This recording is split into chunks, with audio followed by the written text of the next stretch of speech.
के रूप में प्रधानमंत्री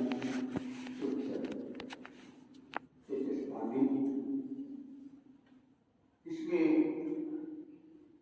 गेस्ट ऑफ ऑनर के रूप में और वस्तुतः इस पूरी कार्यशाला की दूरी के रूप में बनाई प्रोफेसर शर्मा, पार्श्वनाथ विद्यापीठ में सह निदेशक विश्व विद्वान प्रोफेसर पानी, मेरे सम्मुख विद्यमान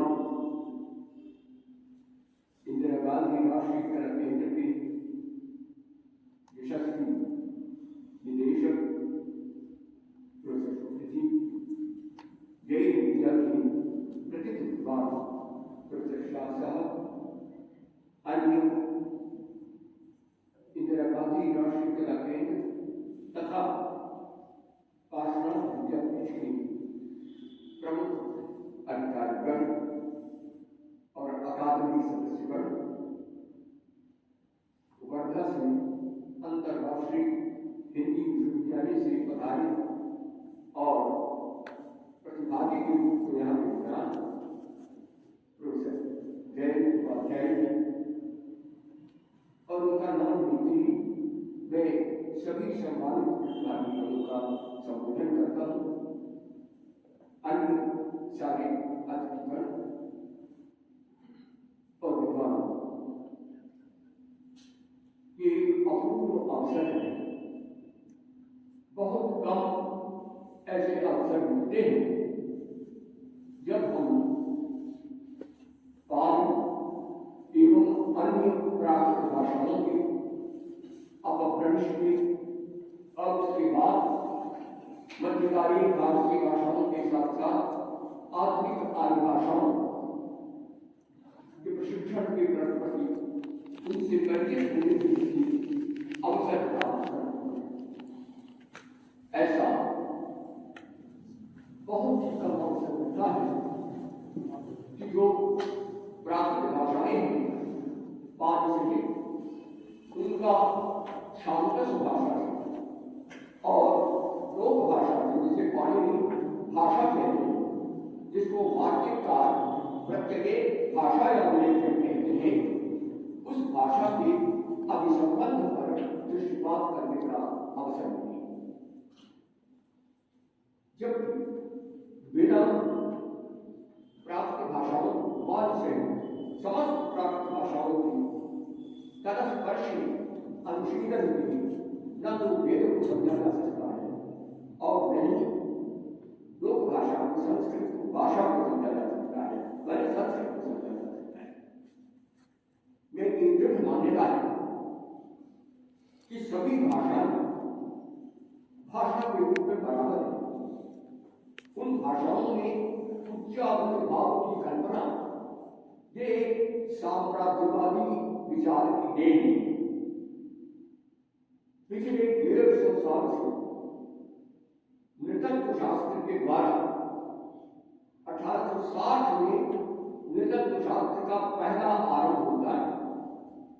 पहली पुस्तक आती है 1880 में फ्रेजर के द्वारा गोल्डन वाव लिखा जाता है और उसके बाद नृतत्व शास्त्र का रथ पश्चिम में आगे बढ़ता है। लेकिन जैसा अभी रहे बबूता के और अंग्रेज के महान लेखक अमिताभ घोष ने लिखा है कि वस्तुतः इन सारे अनुशासनों का आरंभ एक साम्राज्यवादी और उपनिवेशवादी अभिसंधि के द्वारा हुआ। ये अमिताभ घोष का कहना है।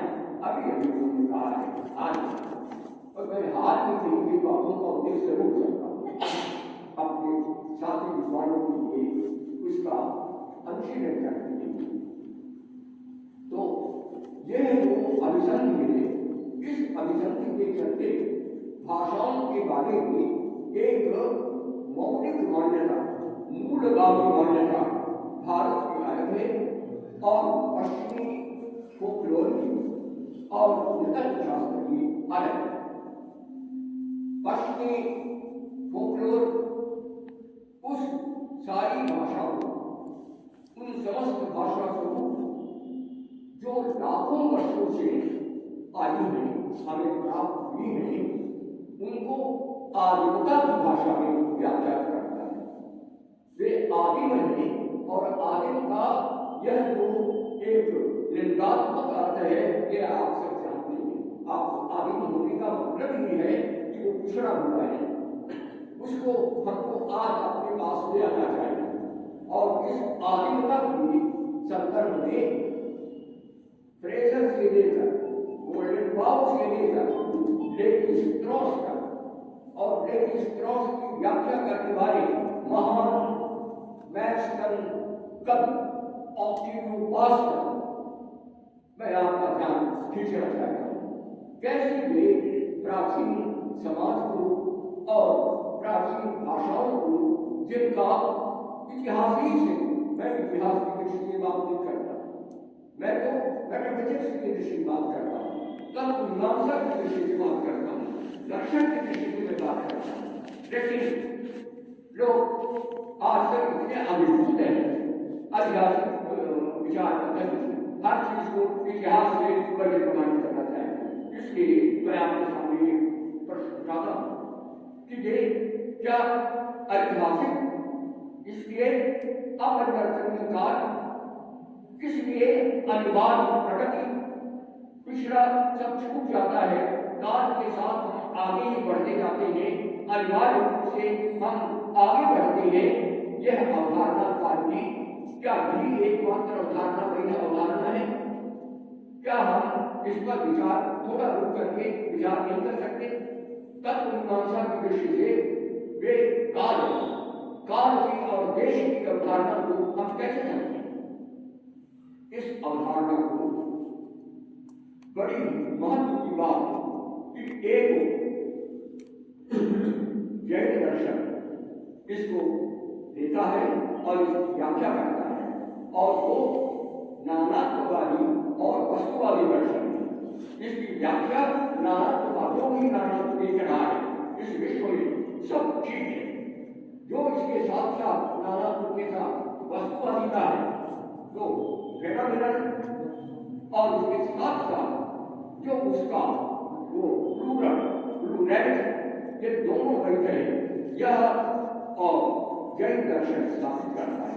और मजे की बात है, इसको स्थापित करने के लिए पुनः दूसरा जो है अद्वैतवादी दर्शन, वे अद्वैतवादी दर्शन, चाहे वो ज्ञानी का अद्वैतवाद हो, चाहे वो इच्छा मुक्ति अद्वैतवाद हो, चाहे वो भावनात्मक अद्वैतवाद हो, जैसा प्रोफेसर एक चटर्जी ने उसकी विवेचना दी, तीनों के बाद वह संपूर्ण भारतीय विचार की दूसरी ओर परिणति अद्वैतवाद में होती है। एक जैन यथार्थवाद है और वस्तुवाद है, यथार्थवाद शब्द नहीं है, वस्तुवाद शब्द है दर्शन का, तो वस्तुवाद है और नानात्ववाद है। दूसरी ओर अध्यात्मवाद है, आत्मा के तत्व को मान करके, और उसके बाद उसकी अद्वैतता स्थापित किया जाता है। यह दूसरी ओर, इन दोनों के बीच में समस्त भारतीय दार्शनिक चिंतन को रखा जा सकता है।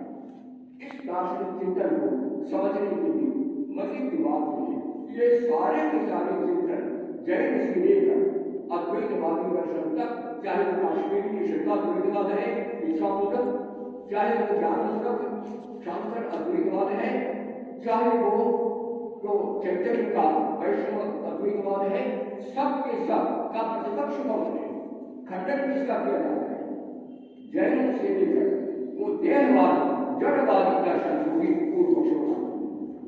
कैसी अद्भुत बात है कि चाहे वो वस्तुवादी नानात्ववादी दर्शन है जो प्राकृत भाषा में प्रकाशित हुआ है, प्राकृत आगमों में आया है, और जो वो वेद में और भारतीय वो जो भारतीय शरीर जो वो आया है आश्रित दर्शनों में, दोनों का मूल प्रतिपक्ष जड़वाद का निषेध करते हैं और जड़वाद का निषेध करके ये इसकी स्थापना करते हैं। सारभूत बात ये सारी बात यह है कि संपूर्ण भारतीय दार्शनिक चिंतन का परिवर्तन एक ओर पाली और प्राकृत भाषाओं में होता है, दूसरी ओर वेद में और संस्कृत में होता है। वे वेद में भी है, निगम में भी है और आगम में भी है। तो इस संपूर्ण भारतीय विद्या परंपरा, इस संपूर्ण भारतीय विचार परंपरा, क्या हम किसी एक की उपेक्षा कर सकते हैं? क्या इसको समझने के लिए हम संस्कृत की उपेक्षा कर सकते हैं, वेद की उपेक्षा कर सकते हैं?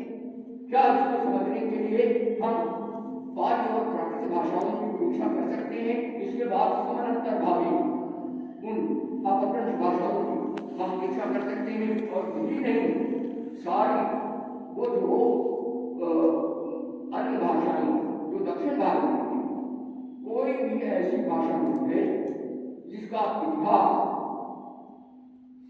एक तो प्राचीन भाषाएं हैं जिनका कम से कम 3 सहस्राब्दी का लिखित इतिहास है, दूसरी ओर वेद है जिनका 5 सहस्राब्दी का कम से कम लिखित इतिहास है, तीसरा हम जो मध्यकालीन भारतीय भाषा है और आधुनिक भारतीय भाषा है, उनमें कोई भी ऐसी नहीं है जिसका 1500 साल से कम का इतिहास चाहिए का इतिहास। और दक्षिण भारत की भाषाएं, चाहे तमिल है, चाहे तेलुगु है, चाहे वो कन्नड़ है, चाहे मलयालम है, किसी का भी इतिहास, तमिल का तो संस्कृत की बात नहीं है, लेकिन अन्य को हम समझ सकते हैं वो कम से कम 1500 साल का इतिहास है। क्या भारतीय चिंतन परंपरा को समझने के लिए इन समस्त भाषाओं की समग्रता में, इनके समस्त भाषाओं की समग्रता में हम इतिहास की सारी विषय को देखते हुए हम उस पर विचार करने को प्रस्तुत हैं।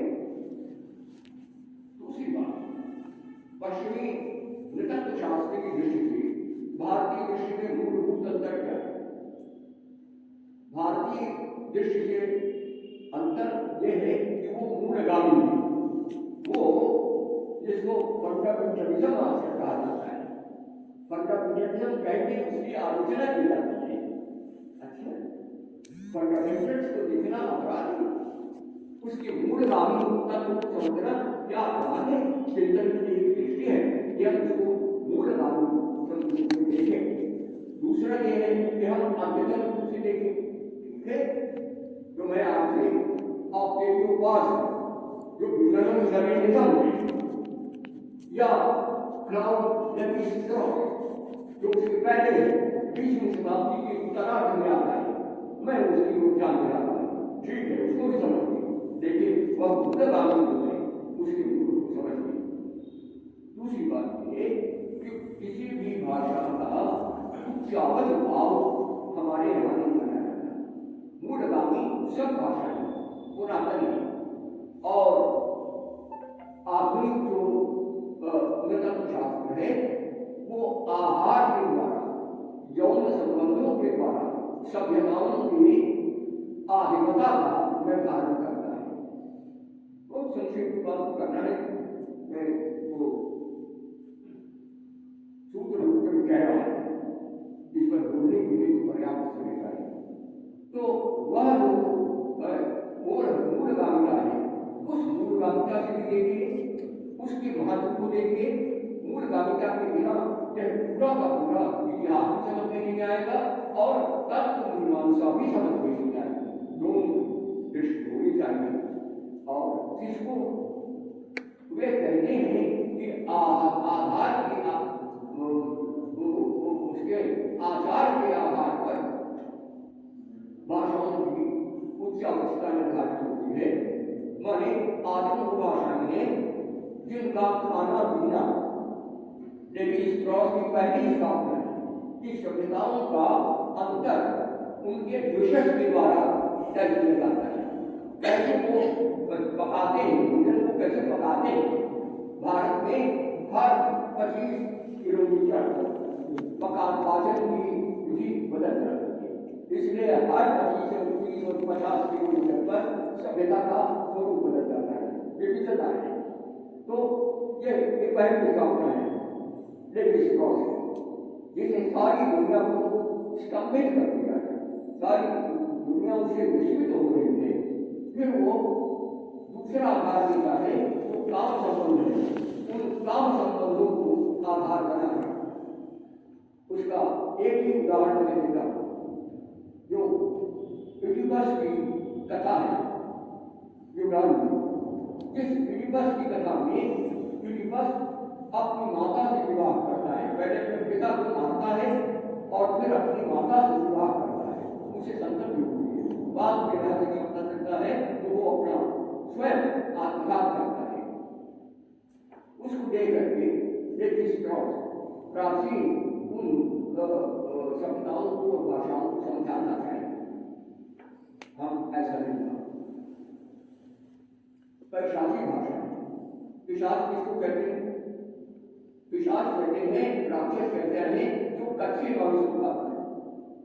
कच्चे मांस को खाने के मांस से पिशाच ये होता है, जो जिसको मिलता है वो खाता है। उससे संस्कृति का उच्चावच भाव तय नहीं होता। यह तय करने के लिए साहित्य की क्या उपलब्धि है, संस्कृति की क्या उपलब्धि है, आप इसको देखिए और बने थोड़ा आपका ध्यान दें कि पैशाची वो भाषा है जिसमें विश्व की प्राचीनतम कथा साहित्य का सबसे बड़ा निदर्शन प्राप्त होता है। यदि आपको विश्व की प्राचीनतम कथा साहित्य को समझना है तो आपको गुणा समझना पड़ेगा, नामी उसका गुणा है। अगर तत्व दर्शन को समझना है तो मीमांसा को समझने के लिए शबर को समझना चाहिए, और जब शबर के पिता ने उनका नाम शबर रखा तो निश्चय ही शबरों के प्रति उनके मन में घृणा नहीं थी। ऐसे मीमांसा के परम आचार्य को शबर भी कहते हैं। ये कोई मामूली बात है, ये संस्कृत के प्रति हमारे दृष्टिकोण को स्पष्ट करता है, ये हम देखते हैं। और दूसरी ओर पाली भाषा में जातक कथाएं भी विश्व की प्राचीनतम कथा क्या प्रदर्शन। यदि जातक कथाओं को नहीं समझते तो उन कथाओं के मूल को कैसे समझेंगे? और वसुदेव हिंदी को नहीं समझते तो हम कथा साहित्य को समझेंगे कैसे समझेंगे? इसलिए भाषा की सांस्कृतिक उपलब्धि क्या है, भाषा के गठन क्या होता है, ये विचार गौण है, ये गौण विचार है। भाषा में साहित्यिक और सांस्कृतिक उपलब्धि क्या है, ये विचार करना चाहिए। जब यह विचार होता है तो जैसे पैशाची है वैसे पाली है। संस्कृत में अगर वो महाभारत है तो यहाँ पुराणों की कथा है, संस्कृत में अगर महाभारत है तो यहाँ पाली में ज्यादातर जो कथाएं उनसे हम देखते हैं। मेरा कार्य ये कि ये सब मूलभूत बातें हैं जिनको ध्यान में रखते हुए हमको पाली और प्राकृत भाषाओं के अध्ययन पर विशेष बल देना चाहिए। ये मेरा कार्य तर्क के द्वारा कहना मेरे कहने का मतलब कि तर्क है, इसलिए उसको आपको करना पड़ेगा। दूसरी बात, इन सबको देखते हुए अब ये कार्यशाला है, इस कार्यशाला में पहले ये है कि कैसे प्रशिक्षण देना और कैसे उसको ग्रहण करना।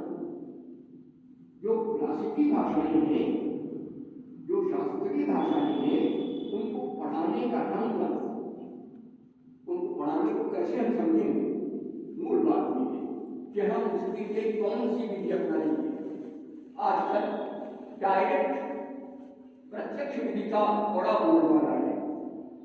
प्रत्यक्ष विधि ठीक है, बहुत विधियों में एक विधि प्रत्यक्ष विधि है, लेकिन दूसरी विधि है भाषा के परिचित भाषा के द्वारा अपरिचित भाषा का पंचीकरण। संपूर्ण प्राकृत व्याकरणों में परिचित भाषा के द्वारा अपरिचित प्राकृत के ये व्याकरण बनाया है। एक इसके पास है बहुत सारा विस्तार की बातें मेरे पास उतना समय नहीं है, लेकिन उनको पढ़ाने के लिए क्या विधि है, एक व्याकरण देते हैं, दूसरी ओर आधुनिक रूप देते हैं। और बोलबाला है डायरेक्ट। आपको वो अच्छा नहीं हुआ लर्निंग कैसे होगी? आप उस प्राकृत को समझेंगे कैसे और समझ करके क्या आप थोड़ा साहित्य को पढ़ने की क्षमता प्राप्त कर पाएंगे? यदि उस भाषा को आप थोड़ा समझ पाते हैं और थोड़ा उसके विपुल साहित्य का थोड़ा भी आपको परिचय हो जाता है इस 21 दिन में, तो कार्यशाला अपने लक्ष्य को प्राप्त करने के लिए आप उसकी गरिमा को समझ पाते हैं। यह बीज आपके भीतर जब आ जाएगा तब आप स्वयं प्राकृत साहित्य को, प्राकृत भाषाओं को आप समझेंगे कि छोटी सी बातें हैं आधार जिनको मुझे आपको निवेदित करना था और मैं आपसे क्षमा याचना चाहता हूँ। परसों एक सभा में 3 घंटे तक मुझे बैठना पड़ा और इसके बाद मेरी तबीयत बहुत खराब हो गई। कल ऐसी स्थिति थी कि मैं आने की यहाँ स्थिति था नहीं और मैं सोचा क्या होगा। इतने 15 दिन पहले से माता जी ने मुझे कह रखा है और मैंने नहीं किया था। भगवान की कृपा से मैं आ गया और लेकिन इस अपनी योजना के कारण ये आपसे और आपसे मैं अनुमति चाहता हूँ।